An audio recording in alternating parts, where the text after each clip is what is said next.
Bienvenue dans l'Africa Newsroom. Nous sommes ensemble pour une heure de décryptage de l'actualité africaine en direct. Et en cette semaine spéciale armée africaine, notre dossier du jour s'intéressera à la place des femmes au sein de l'armée sénégalaise. Au sommaire également, l'opposition sud-africaine plus confiante que jamais. Selon Mmusi Maimane, leader de l'Alliance démocratique, l'alternance est envisageable en 2019. Et puis un groupe armé a pris d'assaut ce 13 mai 2017 la ville de Bangassou au sud de la Centrafrique. Le bilan est lourd, on parle de dizaines de victimes. Avec nous sur ce plateau pour en parler, Monsieur Raphaël Goma, bonsoir. Bonsoir Gracila. Vous êtes enseignant, chercheur. Merci d'avoir accepté notre invitation. Avec nous également notre éditorialiste Malik Acher. Bonsoir Malik. Bonsoir Gracila, un plaisir d'être avec vous ce soir. Tout de suite, c'est l'info du jour.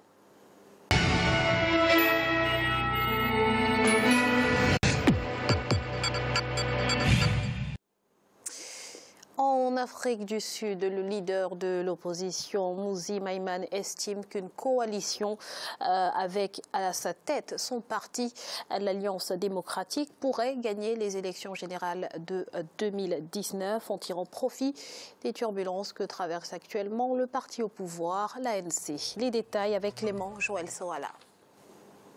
L'opposition sud-africaine conduite par l'Alliance démocratique peut ravir le pouvoir présidentiel au Congrès national africain ANC aux élections générales de 2019. C'est la conviction de Mmusi Maimane, leader de l'opposition sud-africaine et chef de l'Alliance démocratique. Depuis la fin de l'apartheid en 1994, l'ANC a remporté toutes les élections parlementaires dans le pays.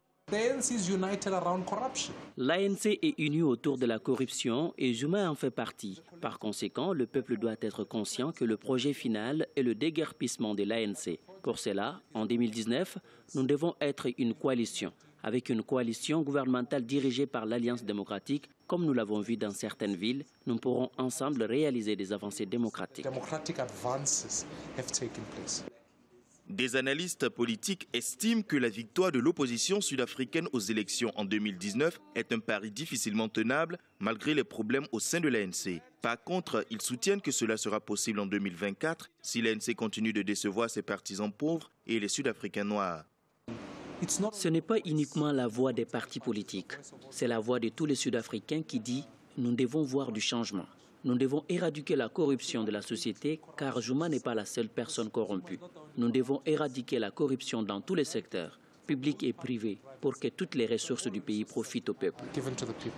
Aux élections générales de 2014, l'ANC avait remporté 62% des suffrages contre 66% en 2009. L'Alliance démocratique, elle, est passée de 17% en 2009 à 22% en 2014. Si l'ANC obtient en dessous de 50% en 2019, l'Alliance démocratique pourrait l'emporter sous une coalition. Monsieur Goma, l'opposition au pouvoir en 2019 en Afrique du Sud, vous y croyez ? Je n'y crois peut-être pas, mais je disais qu'il y a une chance que l'opposition arrive. Pourquoi? Parce qu'en fait, disons que le mandat de M. Zuma est entaché par des affaires de corruption, mais aussi une politique envers l'immigration qui n'est pas tout à fait bonne. Parce que quand on essaie de voir un peu ce qui s'est passé entre les Africains, bien sûr, ressortissants d'autres pays ou des pays limitrophes tels que la RDC, le Congo, le Zimbabwe et compagnie, qui sont massacrés par des Sud-Africains. Je crois qu'il y a des gens, il y a des fortes chances qu'ils soient sanctionnés non seulement pour la politique économique, mais aussi pour sa politique d'immigration.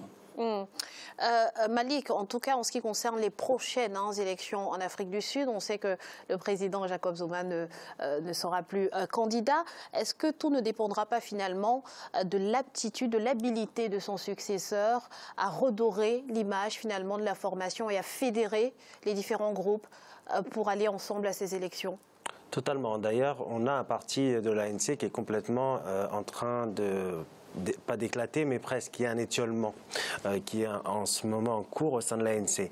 On en avait parlé la dernière fois et on avait parlé justement de ces problématiques qui se posaient au sein de l'ANC, d'un personnage comme Julius Malema qui a fondé son propre parti avec les Economic Freedom Fighter, qui avait justement créé son propre parti et avait finalement réussi à se faire entendre auprès d'une population exaspérée des inégalités sociales. Et il avait justement déjà pris un peu de voix à l'ANC. Ça, c'était lors des dernières élections de 2014. De l'autre côté, vous avez l'Alliance démocratique qui a su faire un renouvellement, une nouvelle proposition sur le marché de l'offre politique et qui a réussi justement à toucher la classe moyenne blanche, mais aussi la classe moyenne noire qui commence à émerger aussi en Afrique du Sud. Et c'est justement par rapport à ces évolutions sociologiques qu'on verra si l'Alliance démocratique est en train de s'inscrire comme un parti véritablement de l'opposition, un grand parti de l'opposition capable justement de succéder à l'ANC. Mais pour revenir à votre question principale qui concernait justement le successeur de Zuma, effectivement, il aura fort à faire parce qu'il a cette mission de redorer un bilan qui est, on dirait, mi-figue, mi-raisin, même, je dirais, pas très positif sur certaines questions, et M. Goma vient de les rappeler. Et je pense que c'est là la priorité, c'est de redorer ce parti-là. Est-ce que vous pensez que les candidats qui sont pour l'heure déclarés à la succession du président Jacob Zuma ont les atouts qu'il faut finalement pour jouer ce rôle de redorer ce parti et de finalement recréer l'unité qu'on lui connaissait? Si on parle par exemple de Dlamini Zuma, elle a cette expérience, on va dire, au sein de l'Union africaine, même si son bilan est très contrasté, très critiqué. Alors elle peut justement essayer de dire, de rassurer ses militants et de dire j'ai quand même une expérience au niveau de l'Union africaine et je peux poursuivre une politique digne de ce nom au sein de l'Afrique du Sud. Bien que cette personnalité, qui est l'ex-femme du président Zuma, soit très contestée en Afrique du Sud, et j'en conviens. Et il y a le secrétaire général dont le nom m'échappe, j'ai oublié son nom, mais il va me revenir exactement, qui finalement est forcé de jouer les deuxièmes rôles face à Dlamini Zuma. On sait très bien qu'il y a une succession qui se prépare au sein de l'ANC. Malheureusement, c'est ce que je disais la dernière fois, c'est ce qui me peine un peu, c'est que ce parti qui est véritablement l'acteur principal dans l'indépendance, je dirais, la fin de l'apartheid en Afrique du Sud, de ce glorieux passé, l'ANC a du mal à proposer autre chose. Il ne faut plus se reposer sur son glorieux passé. Il faut essayer de proposer une autre alternative au pays, une évolution économique, une évolution sociale. Et c'est ce qu'a fait Mandela, c'est ce qu'il a réussi à faire, parce qu'il partait de loin. Mais malheureusement, ce travail n'a pas été finalement continué par la suite. Donc c'est là la véritable problématique, c'est est-ce que ce parti est capable d'offrir un avenir meilleur aux Sud-Africains plutôt que de se reposer sur son passé militant et combattant. Qu'en pensez-vous, Monsieur Goma? Enfin, je suis un peu sur la même longueur d'onde, mais je dirais quand même que la tâche ne sera pas aussi facile. C'est vrai que l'ANC vit sur son passif. Bon, voilà, nous avons été, disons, le chantre de l'indépendance, mais aujourd'hui, il y a une jeune population qui arrive en Afrique du Sud et qui veut autre chose, parce que la situation économique est un peu criarde au niveau des plus démunis. Donc, ce sont ces populations-là qui se disent, bon, ben voilà, nous, on veut autre chose. Et je voulais revenir sur Madame Zuma. Je crois que son bilan n'est pas aussi glorieux au niveau de l'Afrique. Non, je suis d'accord, c'est contrasté. Voilà, c'est un bilan qui est très contrasté et je ne pense pas qu'il puisse vraiment remporter la mise par rapport à son adversaire pour pouvoir, disons, arriver à la magistrature suprême. Par contre, je crois que ce qu'il doit faire tous les deux, c'est de rassembler tout ce qui est épargne. C'est-à-dire que les populations qui souffrent, il faut les rassembler. C'est la force de l'ANC, non seulement de faire miroiter le bonheur, mais d'être concret disons, dans les problèmes sociaux que vivent, disons, je dirais les banlieues, hein, même si là-bas ils appellent ça autrement. Donc je crois que la force de l'ANC, c'est de se focaliser sur ces problèmes socio-économiques et puis créer des emplois qui permettront de refédérer autour de leurs leaders. Merci Monsieur Goma. Je vous le disais en introduction, une nouvelle flambée de violence a fait au moins 26 morts à Bangassou, dans le sud-est de la Centrafrique. Des victimes qui viennent s'ajouter aux 6 casques bleus qui ont perdu la vie il y a quelques jours dans une embuscade. Mais d'après la Croix-Rouge locale, le nombre de victimes dépasse la centaine. On fait le point sur la situation avec le journaliste centrafricain Monsieur Gamou. On en parle juste après. Malheureusement, aujourd'hui, il y a un regain de violence dans plusieurs localités de la République centrafricaine. qui sont le fait de groupes armés, parfois de groupes armés non identifiés, parfois ce sont des factions rebelles de la Seleka qui s'affrontent et le chef de l'État ne disposant pas d'une armée en tant que telle, ne peut que compter sur les forces internationales, donc les casques bleus. Malheureusement, les faits sont têtus et ils nous font penser aujourd'hui que même les forces internationales ne peuvent pas endiguer ces crises récurrentes qui émaillent dans plusieurs localités de la République centrafricaine.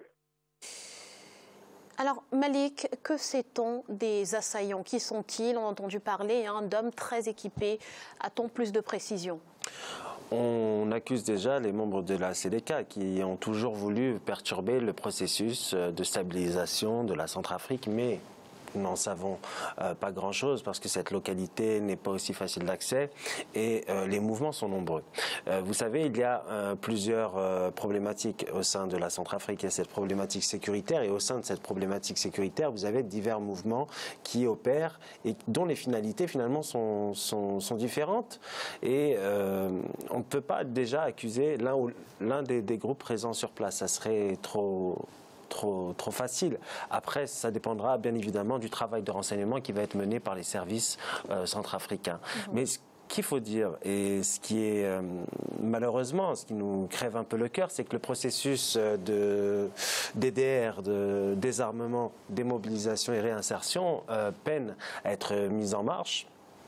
Et ce processus-là est pourtant indispensable pour permettre à la Centrafrique de se stabiliser. Il y a certainement une problématique sur les frontières, c'est-à-dire que nous avons encore des États qui ont du mal à contrôler leurs frontières et assurer la sécurité à leurs frontières. Si vous avez ces attaques-là en Centrafrique, il y a deux choses. Soit vous avez un soutien intérieur avec des cellules de soutien qui vous permettent justement de commettre ces actes, soit vous avez une base arrière. Et ces bases arrières, souvent, elles sont au-delà des frontières. C'est très complexe parce que cela relève d'un sujet sensible, c'est les relations entre les autres États.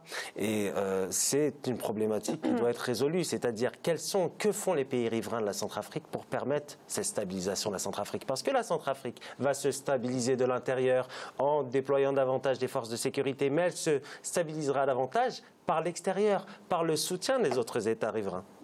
Alors, M. Goma, Malik a parlé du processus de désarmement qui peine à se mettre en place. Est-ce qu'avant justement que ce processus ne soit véritablement effectif, il ne faudrait pas initier un dialogue avec les groupes armés? Vous savez, en Centrafrique, il y a eu plusieurs dialogues. Il faut dire que la situation elle est très critique dans la mesure où la République centrafricaine est entourée des pays qui ne sont pas aussi stables, où il y a une prolifération de groupes armés, que l'on prenne dans la partie vers la RDC, et que l'on prenne vers le Tchad. Effectivement, aujourd'hui, c'est vrai qu'on peut accuser la Seleka, mais au-delà de la Seleka, il y a aussi des hommes de Kony et ainsi de suite, donc la situation est difficile. C'est vrai, il faut dialoguer, mais je crois que... je dirais que, objectivement, le problème majeur n'est pas tant le dialogue. Parce qu'il y a des problèmes récurrents qui sont en Centrafrique qui ne sont pas encore résolus. Qu'est-ce que vous préconisez donc? Il y a un déni de démocratie en Centrafrique. Vous me direz, il y a eu des élections, certes, mais les populations attendaient un peu plus. Donc c'est pour ça que cette région est complètement, je dirais... une région instable. Et aujourd'hui, c'est vrai qu'on parle seulement de la Centrafrique, mais regardez ce qui se passe dans les pays limitrophes. On pourra prendre la RDC, on pourra prendre même le Congo, on n'en parle pas. Il y a une situation grave qui se passe dans une région du Sud, le Poul. Et cette situation va corroborer avec tout cet ensemble.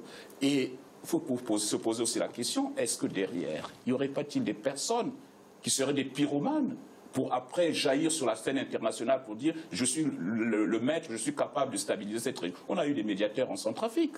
Quand il fait rien. Et puis il faut dire aussi que nos armées, je suis désolé de le dire, mais sont constituées de briques et de brocs. C'est des armées, pour ne pas dire ethniques. Pourquoi doit-on toujours faire appel à l'armée française ou à une armée étrangère pour venir stabiliser un État africain? Non, je crois qu'il faut qu'on se pose beaucoup de questions là-dessus. Alors Malik, je voudrais quand même un mot sur la réaction du gouvernement centrafricain. On a souvent reproché au président Touadéra d'être le président de Bangui et pas de toute la Centrafrique. Pourquoi est-ce qu'il ne se rend pas finalement à l'intérieur du pays pour essayer de trouver des solutions ? Alors, c'est un reproche qu'on lui fait, mais même Bangui n'est pas forcément totalement sécurisé. Donc, difficile pour lui de se déplacer. Mais justement, que fait le président Touadéra ? Vous savez, il avait une action au début de son mandat, c'est essayer d'aller justement voir les pays voisins, d'aller rencontrer ses homologues. Et c'est ce qu'il a fait au tout début de son mandat. Donc, on peut lui gager ça, d'avoir essayé d'établir des relations stables qui permettront justement, je dirais, une meilleure coopération entre les États sur le plan sécuritaire. Que fait le président Touadéra? C'est très compliqué parce que quand vous êtes dans cette situation-là, vous avez des interventions internationales, parce qu'on parle aussi des casques bleus. Vous avez plusieurs interventions militaires au sein de ce pays-là. Vous avez certes les forces de sécurité centrafricaines, mais vous avez aussi les casques bleus et cette coordination. On voit, elle ne marche pas forcément bien. Comment vous voulez faire un déplacement quand vous avez des zones qui sont contrôlées par l'une ou l'autre unité militaire? C'est un casse-tête pour eux d'organiser tout ça, un déplacement. Donc je pense que ces questions-là se posent. Et je pense que pour l'instant, le président, effectivement, la volonté politique voudrait qu'il aille voir les autres régions. Parce que vous avez raison sur un point, c'est que ces régions, elles se sentent un peu abandonnées par rapport à Bangui. Elles sont aussi les plus touchées par la violence. Et justement, on aimerait bien qu'il y ait cette volonté politique des déplacements. Mais c'est très complexe du fait de la multiplicité des actions sur le terrain. Merci Malik. Nous allons à présent marquer une courte pause. On se retrouve dans quelques instants pour la suite de l'Africa Newsroom. A tout de suite.